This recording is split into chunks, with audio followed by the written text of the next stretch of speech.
ఈ మాటకు ఆన్సర్ చేయాలన్నారు. యేసు ప్రభొద్దు యేసు ప్రభొద్దు అంటున్న దౌర్భాగ్యుడా, నా పాపాలు ఎలా పోతాయో న్యాయంగా సమాధానం చెప్పురా నీచ చక్రవర్తి అని అడుగుతున్నాను నేను ఎవడినైనా సరే. చెప్పురా నా పాపాలు ఎట్టబోతాయి చెప్పు, ఏ న్యాయం ప్రకారం పోతాయి, ఎవడు తీసేస్తాడు చెప్పు, నా పాపాల కోసం బలైన వాడు ఎవడో చెప్పు, నా నా దోష శిక్షను మోసేవాడు ఎవడో చెప్పు, నా పాపముల నిమిత్తం పాప పరిహారార్థమై ప్రాణం పెట్టిన వాడెవడో, న్యాయం ప్రకారం నా మీదకి వచ్చే శిక్ష తన మీద వేసుకొని మోసిన వాడెవడో,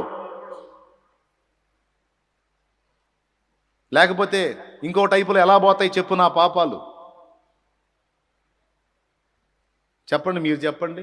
తప్పు చేసినోడిని శిక్షించడం న్యాయమా, కమిషన్ తీసుకుని వదిలేయటం న్యాయమా? అందరూ చెప్పండి. శిక్షించడం న్యాయం అన్నోళ్ళు చేతులు ఎత్తండి. చేతులు ఎత్తన వాళ్ళంతా కమిషన్ తీసుకుని వదిలేయాలని అన్నట్టు అన్నమాట. వదిలేయాలా? దేవుడేమన్నా లంచగొండా? దేవుడేమన్నా కమిషన్లకు కకుర్తి పడేవాడా?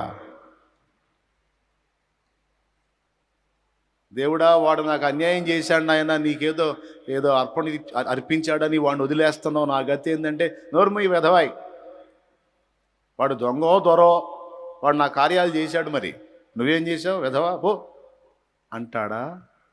అలా అనేవాడు దేవుడు అవుతాడా? కనీసం ఇంగితంతో ఆలోచించాలి కదండి. మనస్సాక్షి అనేది ఒకటి ఉంది కదా, అది సావలేదు కదా. మనస్సాక్షి సచ్చినోడు రాజీ పడతాడు, మనకు సావలా, అది బతికుంది, అందుకే రాజీ పడలేకపోతున్నాం. ఏ న్యాయం ప్రకారం మన దోషాలు మన పాపాలు తొలగిస్తాడు? దానికి ఒక్కడు సమాధానం చెప్పట్ల న్యాయంగా. ఇదిగో ఈ కార్యము ద్వారా నీ పాపాలు పోతాయని చెప్పు. దానికి నేను కొన్ని ప్రశ్నలు అడగాల నిన్ను. ఇదే ప్రశ్న, ఎలా పోతాయి? ఫలానాది ఇచ్చేసే దేవుడు వదిలేస్తాడు అన్నావు, ఇచ్చాను దేవుడు వదిలేశాడు అనుకో, మరి నా వల్ల అన్యాయం జరిగిన వాళ్ళకి ఏం చెప్తాడు సమాధానం? ఎంతమందికి అర్థమవుతుంది ఇప్పుడు నా ప్రశ్న మీలో? దానికి ఒక్కడి దగ్గర కూడా ఆన్సర్ లేదు. ఎచ్చులు మాటలు మాత్రం మాట్లాడుతున్నారు ప్రతి ఒక్కడు. మందంతా మందింత మందంతా ఏందిరా మందంతా ఎంత? తరతరాల అజ్ఞానం రా మందే, తరతరాల అజ్ఞానం. మళ్ళీ గుడ్డితనంలోకి తీసుకెళ్ళడానికి కుస్తీలు మీరందరూ చేసేది, దరిద్రులందరూ కొంతమంది. ఎట్టి పరిస్థితుల్లో ఇక అజ్ఞానంలోకి ఎంటర్ అయ్యే ప్రసక్తే లేదు. ఎంతమంది?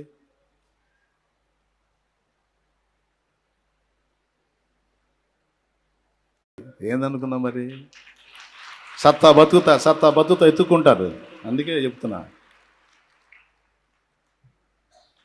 నేను ఎరగంది కాదు, నేను చెయ్యంది కాదు, నేను మొక్కంది కాదు, నేను చదవంది కాదు, అన్నీ చూసి కాసి వడపోసి ఎత్తాడ బగలు కొట్టి వచ్చామరా పిచ్చి పొల్లయ్య.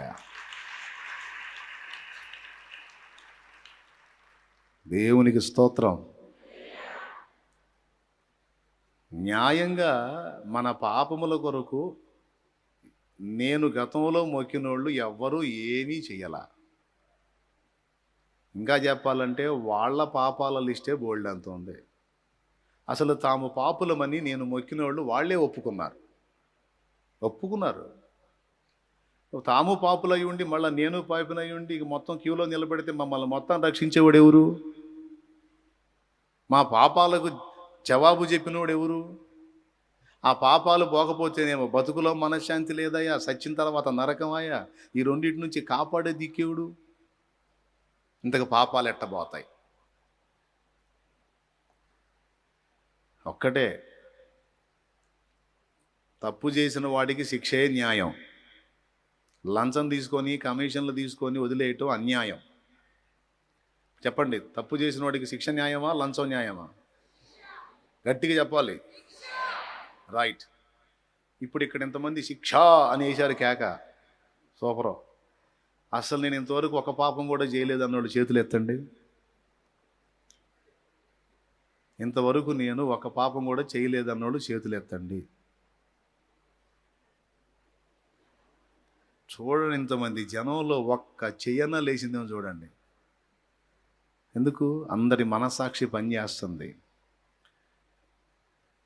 ఇక్కడ ఉన్నవాళ్లే కాదు, లోకంలో పోయి అడుగు, ఒక్కడు కూడా ఒప్పుకోడు. నువ్వే తప్పు చేయలేదంటే ఎందుకు చేయాలా, ఇన్నుండే చేయని దేవుడు ఉన్నాడయ్యా, అందరం చేశాం అంట. నీతిమంతుడు లేడు, ఒక్కడును లేడు అన్నది వాక్యం. ఏ భేదము లేదు, అందరూ పాపము చేశారని చెబుతుంది వాక్యం. ఇప్పుడు ఎట్ట మరి, పాపానికి ఏం కావాలంటే అందరు గట్టిగా చెప్పారు శిక్ష అని. మీరు పాపులు కాదంటే పాపులమే అన్నారు. మరి ఇప్పుడు న్యాయం ప్రకారం మీకు, నాకు, మనందరికీ, లోకమంతటికి ఏం జరగాలి? శిక్ష. కానీ శిక్ష పడింది, శిక్ష పడింది. కానీ ఎవరి మీద పడిందో తెలుసా?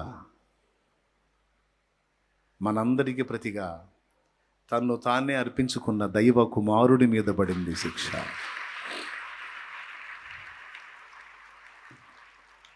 తండ్రి అయిన దేవుడు న్యాయముగా మనందరికీ తీర్పు విధించాడు. ఆ తీర్పు మరణదండన.